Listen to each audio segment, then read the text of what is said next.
Hi everyone, welcome back to our YouTube channel.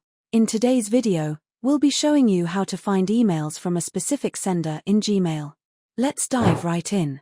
First, open your web browser and navigate to Gmail. Ensure that you're logged into the Gmail account where you want to find emails from a particular sender. Next, locate an email from the sender you're interested in. Right-click on the sender's name, and a drop-down menu will appear. From this menu, select the option that says Find Emails from Sender's Name.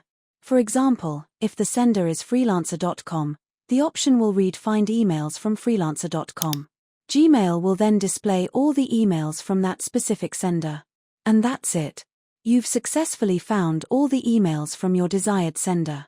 If you found this video helpful, don't forget to like, subscribe, and hit the bell icon for more useful tutorials. Thanks for watching.